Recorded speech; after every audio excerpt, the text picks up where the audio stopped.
नमः ॐ विष्णुपादाय कृष्णप्रेष्ठाय भूतले श्रीमदे भक्तिवेदान्त स्वामिन् इति नामिने। नमस्ते सारस्वते देवे गौरवाणी प्रचारिणे निर्विशेषशून्यवादी पाश्चात्यदेशतारिणे। जय श्रीकृष्ण चैतन्य प्रभु नित्यानन्द श्री अद्वैत गदाधर श्रीवासादि गौरभक्तवृन्द। हरे कृष्ण कृष्ण कृष्ण हरे हरे, हरे राम राम राम हरे हरे। हरे कृष्ण कृष्ण कृष्ण हरे हरे, हरे राम राम राम हरे हरे। हरे कृष्ण कृष्ण कृष्ण हरे हरे, हरे राम राम हरे हरे.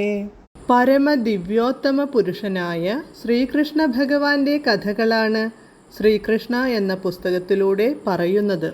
ഓം നമോ ഭഗവതേ വാസുദേവായ, ഓം നമോ ഭഗവതേ വാസുദേവായ, ഓം നമോ ഭഗവതേ വാസുദേവായ. നാരായണം നമസ്കൃത്യ നരം ചൈവ നരോത്തമം ദേവീം സരസ്വതീം വ്യാസം തതോ ജയമുദീരയേത്. നഷ്ടപ്രായേഷു ഭദ്രേഷു നിത്യം ഭാഗവത സേവയാ ഭഗവത്യുത്തമശ്ലോകേ ഭക്തിർഭവതി നഷ്ടികീ. അധ്യായം 72. കൃഷ്ണൻ ഹസ്തിനപുരത്തിലേക്കു മടങ്ങുന്നു. Page number 713. ജരാസന്ധന്റെ കാരാഗൃഹത്തിൽ നിന്നും വിമോചിതരായ രാജാക്കന്മാരുടെ പ്രാർത്ഥന കേട്ട് എന്നും സമർപ്പിതാത്മാക്കളുടെ രക്ഷകനും ഭക്തന്മാർക്കു കരുണാവാരിധിയുമായ ഭഗവാൻ കൃഷ്ണൻ അർത്ഥപൂർണവും കനത്തതും മധുരവുമായ അതീന്ദ്രിയ സ്വരത്തിൽ ഇങ്ങനെ പറഞ്ഞു: നാം നിങ്ങളെ അനുഗ്രഹിക്കുന്നു.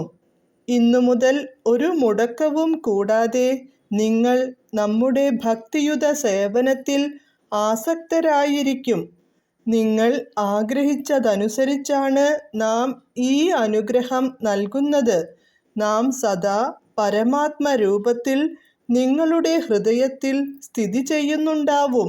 നിങ്ങളുടെ ദൃഷ്ടി നമ്മുടെ നേരെ തിരിഞ്ഞിരിക്കുന്നതിനാൽ നിങ്ങൾ നമ്മെ മറക്കാതിരിക്കാനും ക്രമേണ സ്വഗൃഹത്തിലേക്ക്, അതായത് ഭഗവത് ധാമത്തിലേക്കു മടങ്ങിയെത്താനും ഇടവരും.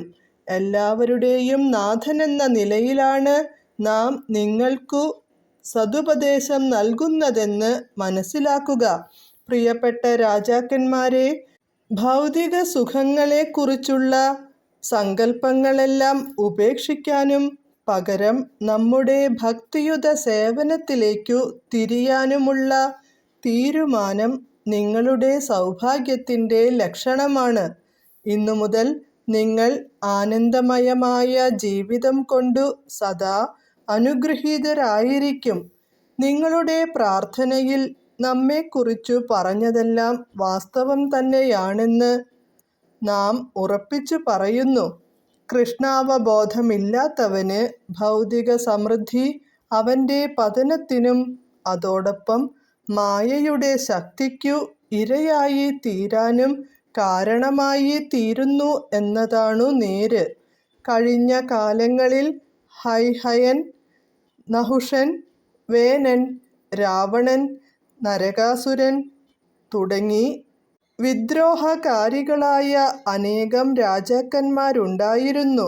അവരിൽ ചിലർ ദേവന്മാരായിരുന്നു, ചിലർ അസുരന്മാരും.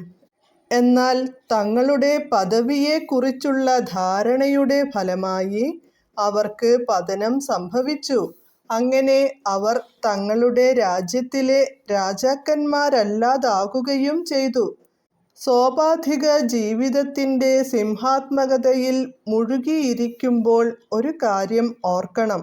ഭൗതികമായ സകലതിനും വളർച്ച, വികാസം, അപചയം, തിരോധാനം എന്നീ ഘട്ടങ്ങളുണ്ട്. ഭൗതിക ശരീരങ്ങളെല്ലാം ഈ അവസ്ഥകൾക്കു വിധേയമാണ്. ആപേക്ഷികമായി ഈ ശരീരം നേടുന്നതൊക്കെ ആത്യന്തികമായി നാശത്തിനും വിധേയമാണ്. അതിനാൽ നശ്വരമായവയോട് ഒരാളും ആസക്തനാകരുത്. ഭൗതിക ശരീരത്തിൽ കുടികൊള്ളുന്നിടത്തോളം ലൗകികമായ ഇടപാടുകളിലെല്ലാം നല്ല കരുതലുണ്ടായിരിക്കണം. ഈ ഭൗതിക ലോകത്തിൽ നമ്മുടെ അതീന്ദ്രിയമായ ഭക്തിയുത സേവനത്തിൽ നിരതരാവുകയും അവരവരുടെ സ്ഥിതിക്കനുസരിച്ചുള്ള സവിശേഷ ധർമ്മങ്ങൾ സത്യസന്ധമായി നിർവഹിക്കുക എന്നതുമാണ് എല്ലാം തികഞ്ഞ ജീവിതരീതി. നിങ്ങളൊക്കെ ക്ഷത്രിയ വംശത്തിൽപ്പെട്ടവരാണ്. അതിനാൽ രാജ പരമ്പരയ്ക്കു വിധിച്ചിട്ടുള്ള ധർമ്മങ്ങളനുസരിച്ചു സത്യസന്ധമായി ജീവിച്ച് നിങ്ങളുടെ പ്രജകൾക്കു സർവവിധത്തിലും സന്തോഷമുളവാക്കുകയാണു വേണ്ടത്. ക്ഷത്രിയ ജീവിതത്തിൻ്റെ നിലവാരം കാത്തുസൂക്ഷിക്കുക. ഇന്ദ്രിയ സംതൃപ്തനത്തിനായി സന്താനോത്പാദനം നടത്തരുത്. പ്രജകൾക്കു മൊത്തത്തിൽ ക്ഷേമം വളർത്തണം. മുജ്ജന്മത്തിലെ പങ്കിലമായ അഭിലാഷങ്ങളുടെ ഫലമായിട്ടാണ് ഓരോരുത്തരും ഈ ഭൗതിക ലോകത്ത് ജനിക്കുന്നത്. അങ്ങനെ ജനന മരണങ്ങൾ, സുഖദുഃഖങ്ങൾ, ലാഭനഷ്ടങ്ങൾ തുടങ്ങി പ്രകൃതിയുടെ കർക്കശ നിയമങ്ങൾക്കു അവൻ വിധേയനാകുകയും ചെയ്യുന്നു. വിരുദ്ധ ദ്വന്ദ്വങ്ങൾ മൂലം ആരും ആകുലരാകരുത്. സദാ എൻ്റെ സേവനത്തിൽ ഉറച്ചു നിൽക്കണം. അങ്ങനെ എല്ലാം നൽകുന്നതു ഞാനാണെന്നു കണക്കാക്കി ഏതു പരിതസ്ഥിതിയിലും സമചിത്തരും സംതൃപ്തരുമായിരിക്കണം. സർവോപരി ഭക്തിയുത സേവനത്തിൽ നിന്ന് ഒരിക്കലും വ്യതിചലിക്കരുത്.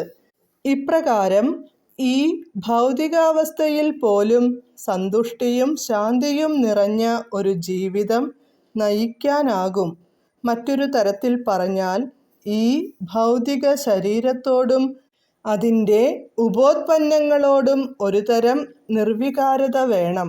അവ ഒരു തരത്തിലും നമ്മെ ബാധിക്കരുത്. ആത്മാവിൻ്റെ കാര്യത്തിൽ പൂർണ്ണ സംതൃപ്തനായിരിക്കുകയും പരമാത്മാ സേവനത്തിൽ നിരതനായിരിക്കുകയും വേണം. മനസ്സു സദാ നമ്മിൽ മാത്രം നിരതമാക്കുക. നമ്മുടെ ഭക്തനായി തീരുക. നമ്മെ ആരാധിക്കുക.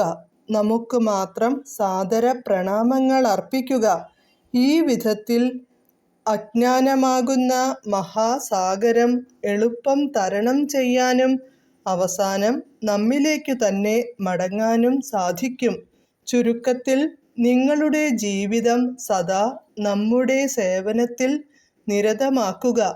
ഹരേ കൃഷ്ണ.